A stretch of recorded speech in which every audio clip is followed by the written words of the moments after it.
What's up, guys? Welcome back to another episode from my amazing plant room. I'm just coming on here to casually talk about a few updates and give you that house tour that I have been promising for so long. And now the moment you have all been waiting for, a tour of the house. Oh my God, it's so freaking hot in here.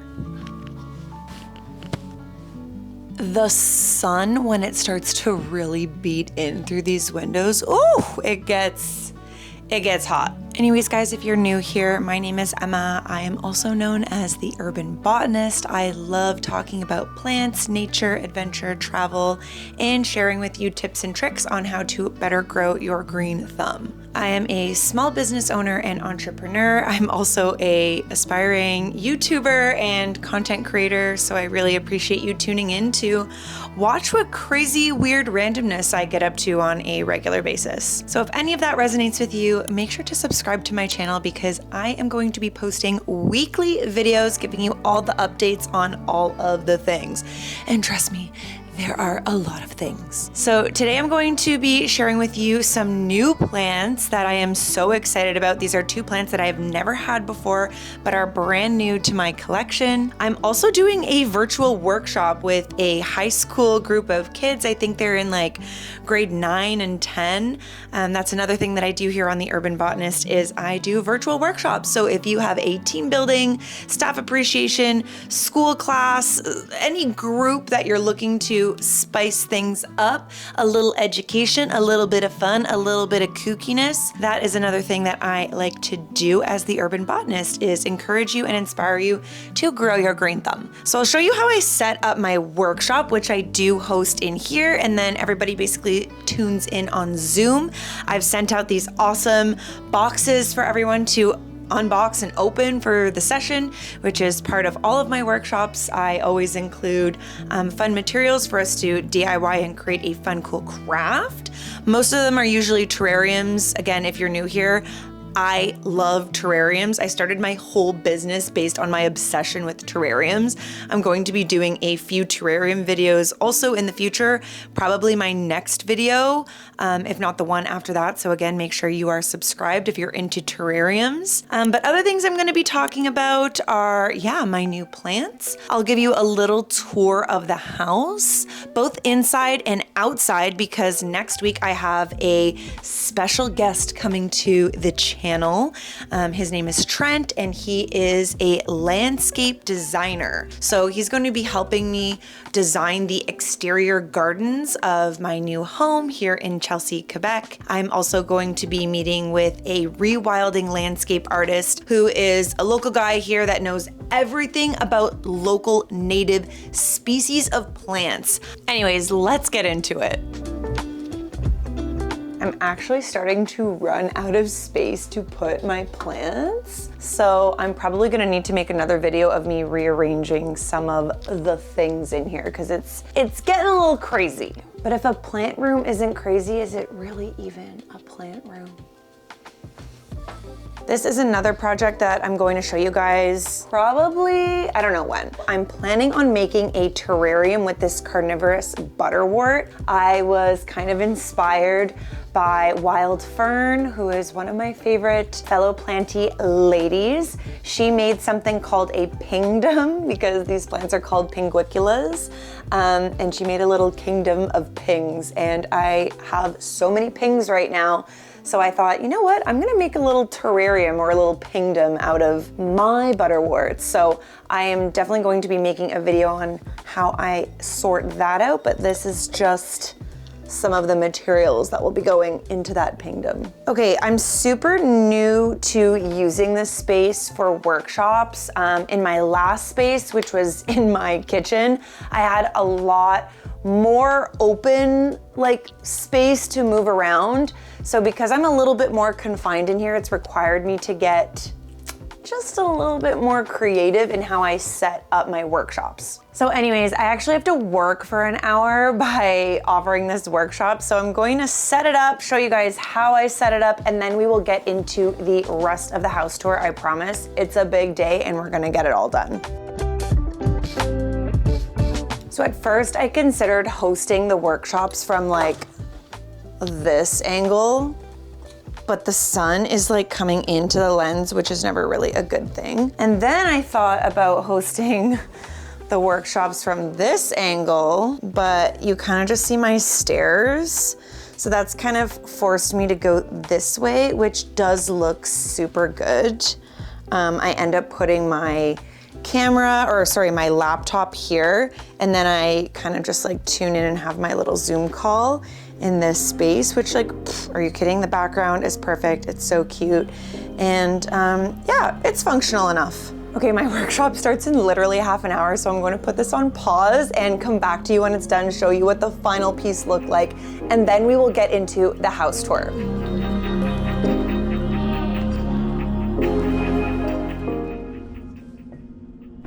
Just finished the workshop. It was so good. Really cute class of kids. We talked all about ferns and how they are a super prehistoric and biodiverse species. We also made the cutest pumpkin, guys. Look. It's literally so cute. Tell me you wouldn't want to make this. Now let's get into the house tour. And now the moment you have all been waiting for, a tour of the house. So before we do an inside tour, I'm gonna do a brief little outside tour, which in my opinion is the best part anyways. But first we have to take the dog for a walk. Look guys, he's literally waiting. You sit and wait. Wait, 8, I said 8. Okay, well, let's start the tour.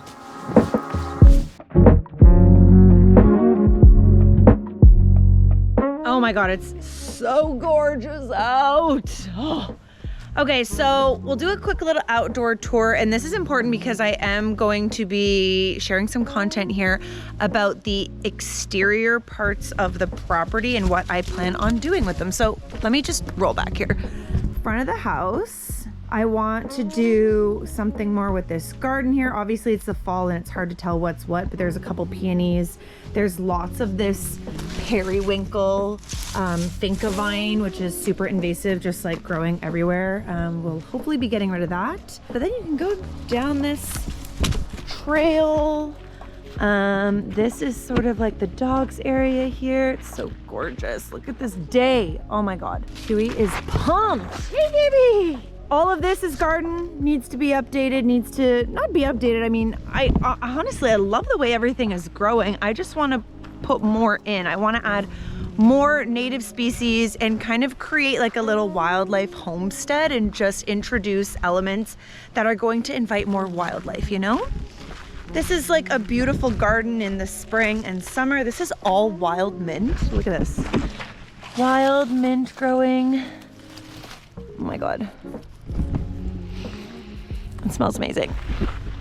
This is a wild raspberry bush. The original owners built all of these amazing paths through the property. So I'll just quickly show you guys, like it doesn't need to be a great big thing. This angle from the house, stunning.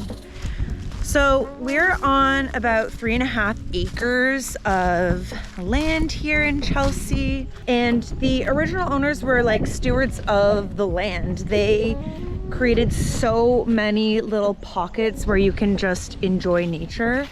And it's super private. We're right at the end of the road, so we have no neighbors that are like directly beside us. The property line kind of goes all the way down there to where you can see that gazebo. And yeah, it's just like waterfront on a little inlet basically that comes off of the Ottawa River. So this is the Ottawa-Gatineau River. So pretty. But yeah, the trail kind of goes, I'll bring you guys, I'll bring you along to that trail over there, but I'll just show you over here real quick what we're working with. So when we first came and saw this house, I had not even stepped foot inside the house, and I was like already bawling. I was crying. Like honestly, in my opinion, the outside of the house is the most special and spectacular. Obviously the inside is really special too, has a lot of character, but what I was looking for was unique geography. Like I really wanted to have forest. I wanted to live in an ecosystem. Like I wanted there to be like dense habitat that surrounded me, and I definitely got that with this place.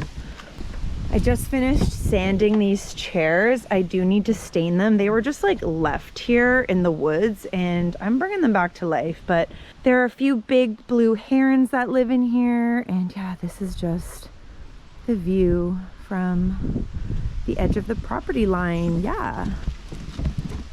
A couple weekends ago, I built this kayak rack with just like old wood that was left over in my garage. Felt pretty awesome. I mean, I mostly built it with my uncle. My uncle built it. Look at the dog. The dog is the zoomies. You got the zoomies. You got the zoomies. Yeah, yeah. This is how I now walk Chewy, is just like go for a little stroll in the yard, in the forest. I don't know. But it's perfect. He gets to get his yayas out. Over here, wood pile and the infamous canoe.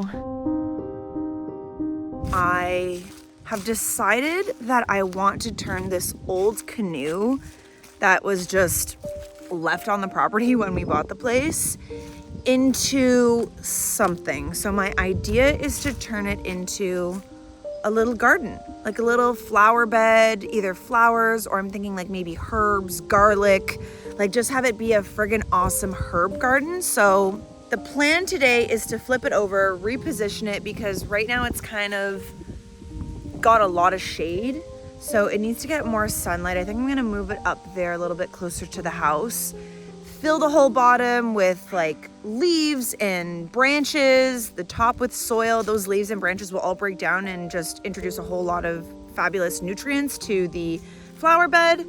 And yeah, just like repurpose this canoe into something more than just like, I don't even know what it's doing here, but it's not doing much. I was posting about what I should do with it, and I had all of the folks on the gram, on the tube, coming to me being like, cut it in half, don't cut it in half, make it into a shelf, make it into a garden. And now I can't decide. So it's kind of just a leaf litter garden. I do like where it's at, but yeah, part of me really doesn't want to cover the beautiful like cedar edging on the inside. Are you coughing? Are you okay? What'd you smell? Come on, let's go. Okay, I'll show you guys over here really quickly and then we'll do a tour inside. So this is the kitchen. You walk out. There's a freaking boulder here, guys. I kid you not. My very first day of moving into the house, I was just like, oh my God, I have gone from having a postage stamp backyard to a freaking boulder in my backyard. And I took my very first call from this boulder and it was honestly euphoric. I cannot describe to you the happiness and joy that I experienced taking a call from a freaking boulder in my backyard. I love this boulder. I don't know what it is about this boulder, but I just love it. Anyways, we'll go into the doggy area and I'll bring you back over to where we started and show you one other really special part of the property.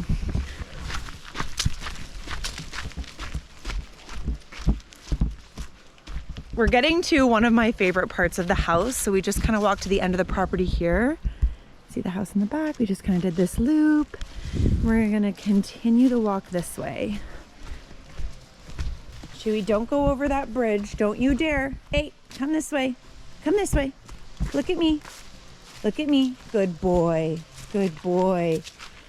This bridge is kind of broken right now because we had a huge flood literally the first week that we moved into the house, and this whole area was completely covered underwater. But look at this little creek that runs through the side of the property. It's so special. This was not a creek when we had that flood. It was a raging river. It fully like took over this whole area. This was totally flattened here and covered under honestly like 2 feet, 3 feet of water. It was freaking insane.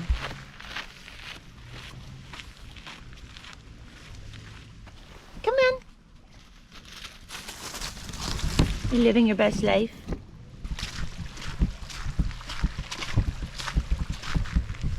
I think it was right about here when I started crying, just being like, oh my God, can you imagine living here? Like, why is this house here? I was completely had my breath taken away of the fact that A, it existed, and B, this house sat on the market for over a year.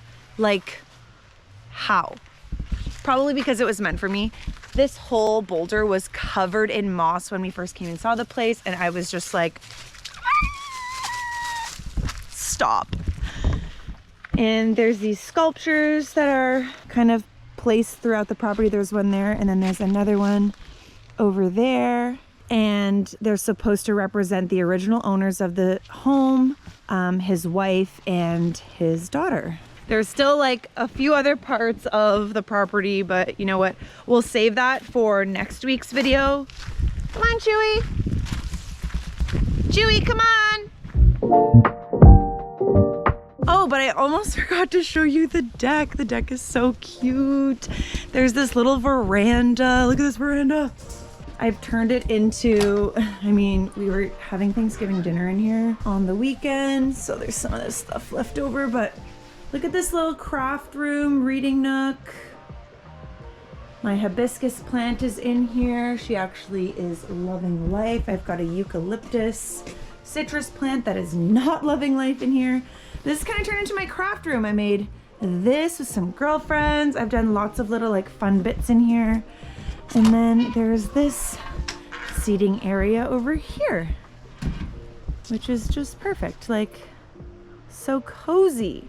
Honestly, just sit here every day after work and just chill, just be.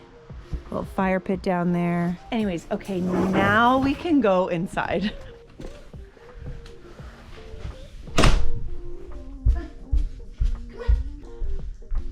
Okay, so this is the inside of the house.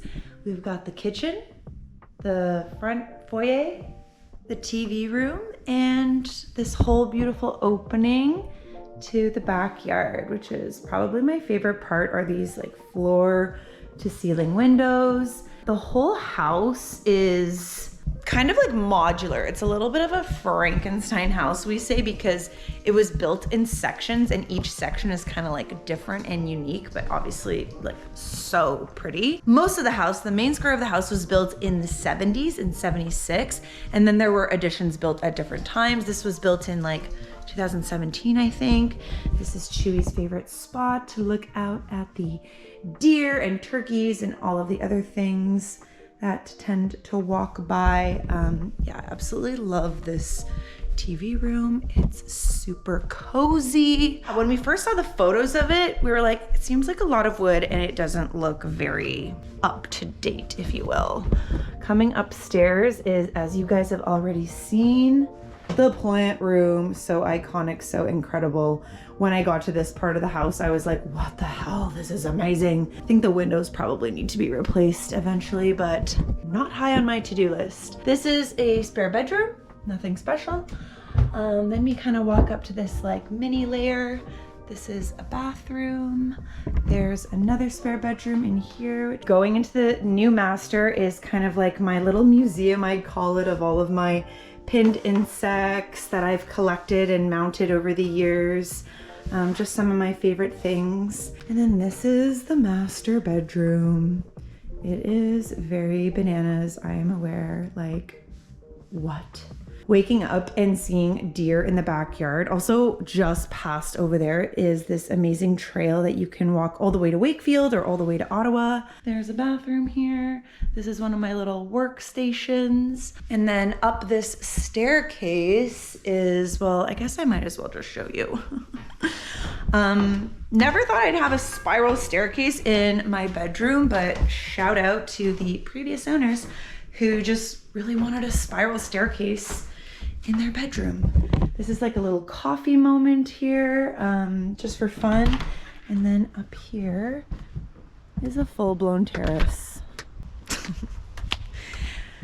Not that we needed it, but you know what? Why not? Honestly, why not? We were just so shook that this place existed and that it hadn't had a single offer until, actually, it's a funny story. Should I tell it? I might as well just tell it. So When we found this place, we were like, okay, done. Let's make an offer. It checks all the boxes. Like, look at this view. It's just so incredible. This is a great little sunset spot. The sun sets right here. And we saw a bear and 2 cubs crawl up that tree there. And the last owner said that he saw bears crawl up this tree. So anyways, yeah, there are freaking bears here. Back to the story. Okay, I'm getting sidetracked. So we made our offer and the offer got declined. He said, I'm really sorry, but I have another offer. We're like, what? You haven't had an offer in a year and now you have an offer? A caveat to this story is that he also, the past owner, owns the neighboring property, which has a second house on it. And he was trying to sell both properties that are attached together as one big package, which is obviously going to be a super unique buyer who needs 2 freaking houses side by side. Obviously, we weren't those people. We just wanted the one amazing house. Anyways, the other buyer was buying both. So we couldn't compete with that. Like there was nothing we could do. So for 2 weeks after we got the denied email back saying like, sorry, it's declined, I'm accepting another offer, we were so depressed for like 2 weeks. We're like, oh my God, like in my mind, I had already moved in here. In my mind, I had planned my whole life out. I was like, I'm never gonna ever find a property that has the little creek, has the waterfront, has the freaking, all of the things, right? Like the plant room, are you actually kidding me? There was no way. I'm like, this house was made for the urban botanist. Like there's no other way. 2 weeks went by and I got a call from my real estate agent out of the blue. And she goes, Emma, I think you're gonna be really happy to hear from me because the seller wants to accept your offer if it's still on the table and you guys haven't found somewhere else yet. I'm like, I'm sorry, what? Oh my God, we got it. So that was like a super celebratory day when we found out that we got the property. But what we ended up also finding out was who the other bidders were. And you're literally not gonna believe this. So we had heard back and forth that like the other buyers or the other bidders had like submitted a request for funding or something from the gouvernement. I'm obviously in Quebec and everything is French and we're like hearing about, okay, the gouvernement, this and that is, they're waiting for the funds to be received. I'm like, why would the government be involved? What's going on with my hair?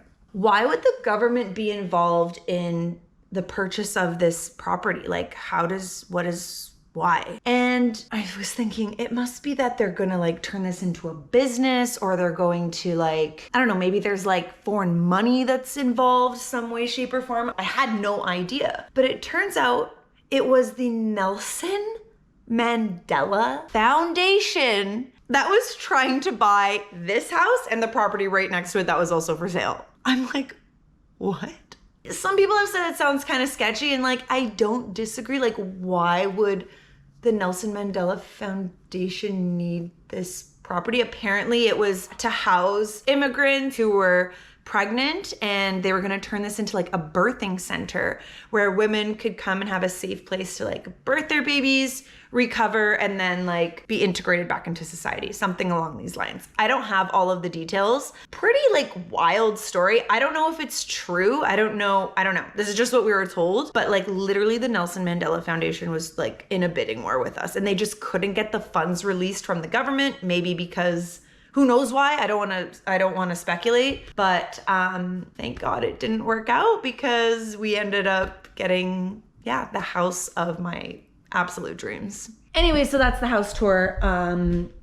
If you have other questions about the home, like let me know in the comments down below. And don't forget that I will also be doing a landscaping specific video in the next few weeks. Okay, I also promised to talk about 2 of my new plants. Okay, the first one is Alocasia. What is this? Alocasia brancifolia? Guys, look at the foliage. Look at the stalk, the stem. Super textured, really just unique leaves that I'm excited to have in my collection. Apparently these get quite big. So I'm going to be repotting her into this pot, which is just slightly bigger. I'll definitely have to repot her again in the spring. Ooh, or maybe I could repot into this pot. Actually, I think I will repot her into this pot because it's bigger and then she can grow more. I really want this plant to get massive. Like, look at those leaves. I am obsessed. Oh my gosh. Okay, and then the other plant that I got that's new, oh, here she is this Anthurium magnificum. And she looks very similar to the Anthurium crystallinum. This one has like a lot more leaves. Ooh, what's on there? False alarm, nothing. Anyways, this one, apparently these leaves get absolutely massive. Again, I'm just wanting to add like more unique textures, shapes, and sizes to my plant collection. I always tend to have issues with anthuriums. Like, they definitely need really high humidity.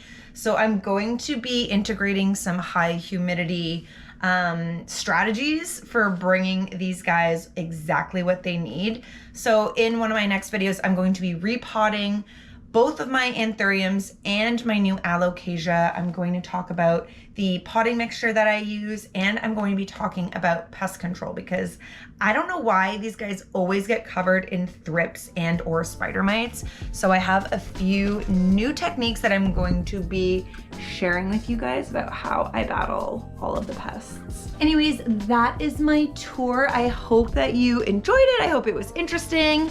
It was probably a little bit longer than I expected it to be. If you made it all the way to the end, you are a real one. I so appreciate you. If you want to see more of what I get up to, you can check out my personal vlogging channel, which is right here at Emma Terra. You can also follow me on Instagram. My personal is at Emma Terra, and my Urban Botanist account, which is all things planty, is of course at the Urban Botanist. I, again, so appreciate you being here. Thank you so much for watching and subscribing, and yeah, I'll see you in the next video.